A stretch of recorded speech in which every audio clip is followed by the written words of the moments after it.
So here we are in St. Louis in mid-July. We have our standard hot and hazy humid weather. The prairie plants that we were hoping to see, that was obviously a premature hope, but the cover crop did come in, and now what you're seeing is that cover crop mostly ripening and turning brown for the season.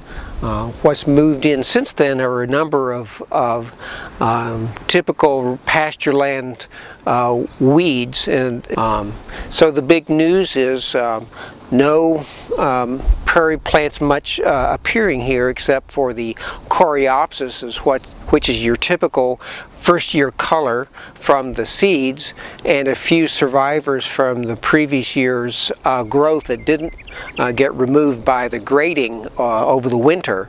So we have a little bit of ironweed here that came back from last year. We're seeing a little bit of cattails from last year. So the question is, do we want to keep them or let them spread? The ironweed is a nice bit of color, so we haven't done anything except let it come back. The cattails instead have been quite aggressive at coming back, and it was elected to let them grow, but towards the back end of the pond. The pond that we have here right now is what you see right after about a ½ inch to an inch of rain this morning, so it'll stay there, but it typically takes about a week for it to dry up. So most of that week there's standing water or wetland that the cattail would take advantage of. So the real focus for July is identifying and deciding which growth, which are weeds and which need to be removed.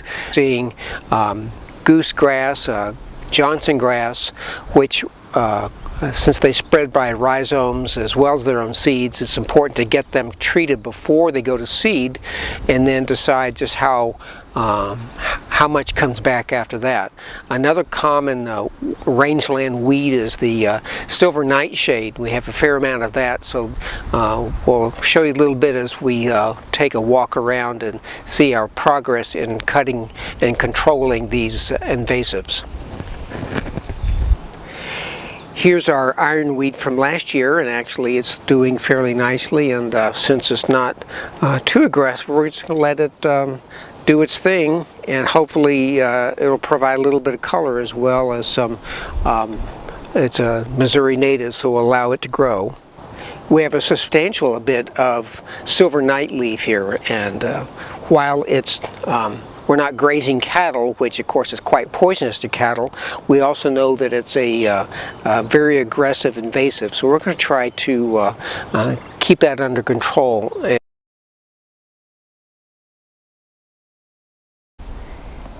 This hasn't flowered yet, but it's supposed to be devil tick seed, and we hope that it won't be too aggressive. We have a fair amount of it around the plot here, so since it's a Missouri native and not terribly invasive, we'll allow it to go unchecked.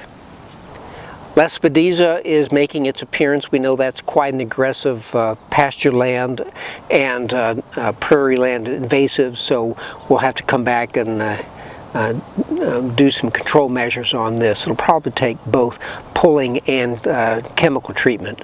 Ragweed's making its appearance, and again we'll have to come back and hit that hard. Coreopsis is well known to be one of the early colors that will come from a native plant mixed, and sure enough we have perhaps 2 to 3 dozen little coreopsis around the way. We have some of these that are also making an appearance, and it's too young yet to see which of the prairie flowers they'll turn into, but that's the type of thing we're seeing appear, but not a very dramatic show because they're usually all quite low. Goosegrass is appearing here. We had probably 50 to 100 begin to start showing, so last week I hit many of these with both a clipper and a Roundup. I must have missed this one.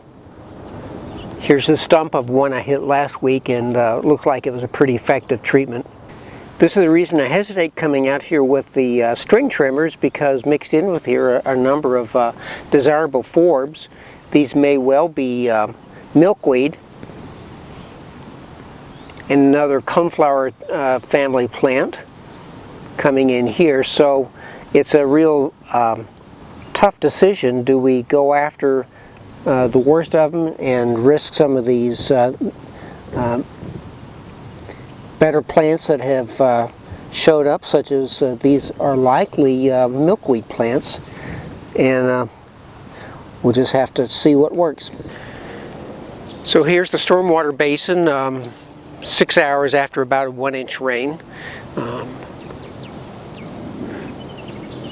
Yesterday this area was mostly dry, and so this provides a good opportunity for more riverbank, more water loving rain garden plants. Again, these are about nothing more than 6 to 9 inches long, and so you have to be quite patient to expect flowers out of these maybe in another year or two. In stormwater drainage parlance, this is what's known as the pre-bay. So this is the first place the water comes and collects during a rain runoff. Its design purpose is to allow the sediment to settle here rather than go on into the rain garden. Right now it's still quite wet from the rain this morning, but the problem is, of course, there's a number of invasives here. So we're seeing goosegrass, common reed. The good news is I threw out a handful of Virginia iris or Virginia flag last year, and I'm hoping that's what these shoots are here in the middle. I may have to wait a year to find out if it's iris or if it's cattails, but right now it's like most gardeners, I'm more hopeful than anything else. And a quick view of the rain garden 6 months in. This has been planted mostly with big blue stem. That's the tall shoots you see. Rose mallow, I don't see any flowers for that yet. We also have the yellow is the gray-headed coneflower, and there's some rattlesnake master mixed in with this.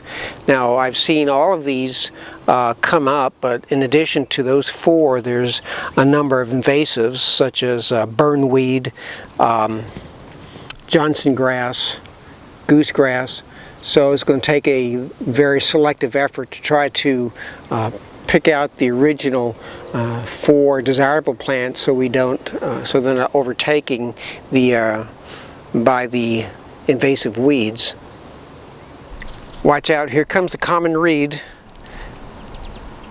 We responded to a lot of the control I applied earlier, but here's some that I missed. This may well be another milkweed, another reason why I sort of hesitate using the mowing or string trimming method to control the weeds. Likely more coneflowers, but we'll have to wait a year or two to see what these are. In the meantime, we'll have to just protect them from mowing.